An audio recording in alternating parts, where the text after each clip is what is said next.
Welcome to another Demarcation Media Mega Construx review. Today I have in front of me ODST Mickey, twice. This one right here is the 20th anniversary version, and this one right here is the original legendary Pelican Airbase version. And we are going to be seeing today if the new version has surpassed the old one or if the original is still just the best. So before we get into it, I just want to say another huge thank you to Megabirb for lending me this guy. If you've seen the haul video, you know that Megabirb lent me a whole handful of figures for these comparisons. And this guy in particular is one I never would have been able to make this video without his help. So once again, just a huge thanks to him. So let's go ahead and jump in and look at each one by one. We will go ahead and start with the original figure, and you can see he comes armed with a rocket launcher, just plain black, no print. That's just that.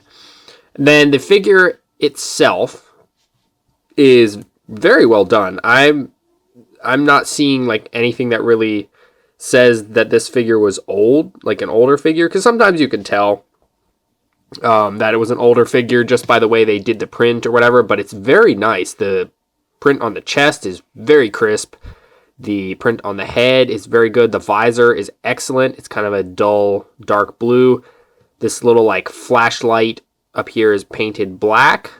He's got some print here. He's got the fingerless gloves, of course.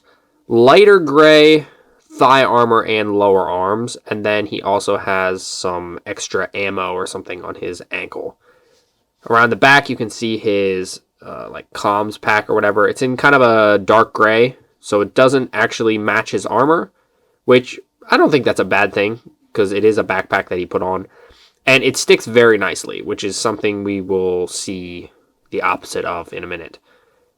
But overall, this guy is a very, very good figure. I would say he lives up to the hype about him, especially since he was the only new articulation Mickey, and he was a pretty darn good one at that.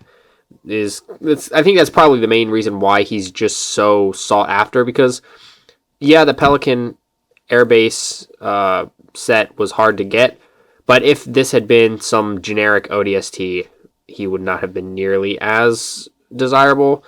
But since this was the only version of Mickey, everybody wanted him. And since everybody wanted him, Mega decided to bring him back in the 20th anniversary pack. So he came armed with the same black rocket launcher. Literally nothing changed. It's the same over the years. So we'll put that aside. That's not really what's important.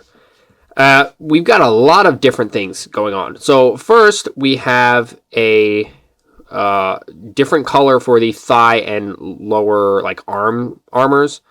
Well, that's just the lower arms, but on the ODST, that would be armor. So he does not have the lighter gray. So that's a huge difference right away. The chest plate now has a little tiny UNSC logo on it, which is fantastic. It's printed up really, really well. The head is very, very different. We'll see that once we get them side by side. The visor is kind of this matte blue, which looks really nice, actually. I like that a lot. It's very crisp, very sharp. And then the little flashlight up top is not painted except for on the end. It looks like the light is on. He has a red stripe on top of his head, red on the shoulder armor. He has his backpack again, which this piece by itself is pretty rare. I think it's only come on a couple other figures, and those figures are also kind of hard to get. So getting the backpack again is great. It pretty much matches his armor this time. The one downside is that it rotates around a lot for some reason. It doesn't want to peg real solidly into that hole. I'm not sure why. But I've had the same problem with like Hyperius, and his jump pack is really loose. So I don't know what Mega's doing with their backpacks, but it's been kind of a little bit iffy lately. Then he's got the ankle strap. That makes a return. Overall, this guy is really, really solid, and Mega did a great job bringing back a fan favorite. So we are going to go get the other guy again and put these two side by side and see which one comes out on top. So let's go over the differences between these two guys. So first of all, the biggest one is the thigh armor and lower arm color. You can see right away the new Mickey is much more toned down because of that, which it's not bad. ODST is a very toned down game in general in terms of the colors, so I don't think that's a bad thing. I'm not entirely sure why Mega decided to go with the lighter colors to begin with, because in all the pictures that I could see of Alpha 9, they look more like this, where their armor is just kind of all one color. So that's kind of odd that they did that originally. It looks good, I just don't know why they did that. Shoulder armor, very different print. Very, very different print. I did not look beforehand to see which one of these prints is more accurate to the game. I can't say. Like I said, I didn't look it up. So we just kind of have to go based on what it looks like. And honestly, I'm having a hard time comparing this because it looks so different. It changes the way the shoulder armor shows up, the way the shape looks. It's just really, really different. And I don't know. It's kind of weird. That's kind of a non-point because it's so different. Backpack colors. That's really a non-point as well. Both look fantastic. The chest plates, you can see on my Mickey, it's a little bit high.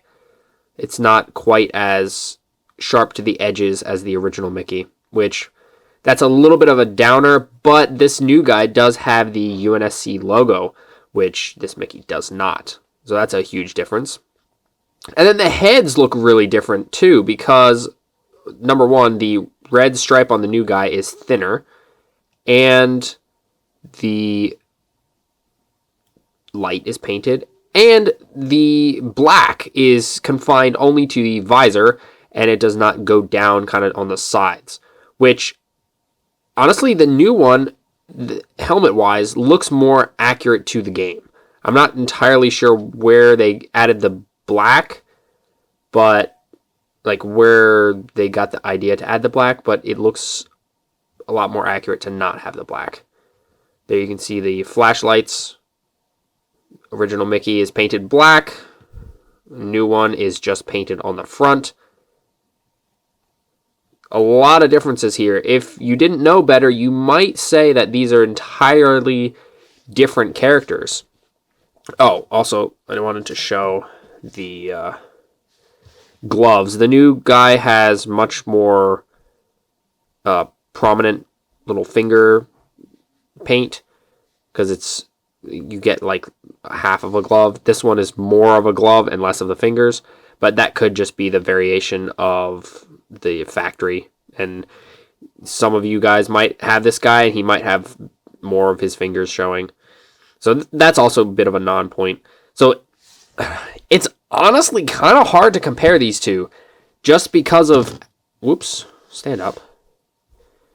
Just because of how different they look. So I think at the end of the day, the new version of Mickey is the better figure for a couple reasons. First of all, he does appear to be a little bit more accurate to the game, just by the way they did the head, the fact that they have the UNSC logo on there, and the fact that he does not have the light gray armor pieces.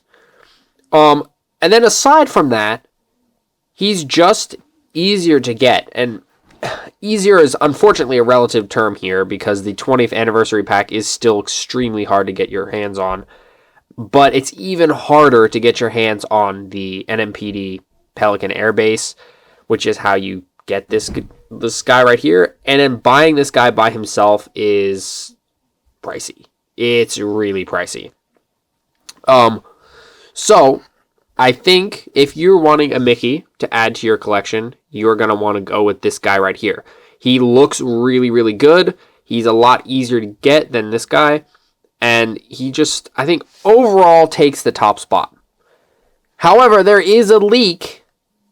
I don't know how reliable this leak is, but there is a leak saying that we are going to get a set that has potentially all of Alpha 9 in it, the same way they did with Noble Team. So, both of these figures could become obsolete very quickly, but for now, the 20th Mickey takes the top spot. I'd love to know what you think. Do you think the original guy is still the best, or do you agree that the 20th anniversary version has taken the spot as the #1 Mickey? Let me know down in the comments. Thanks so much for watching. If you enjoyed this video, please leave a like and consider subscribing, and I'll see you next time.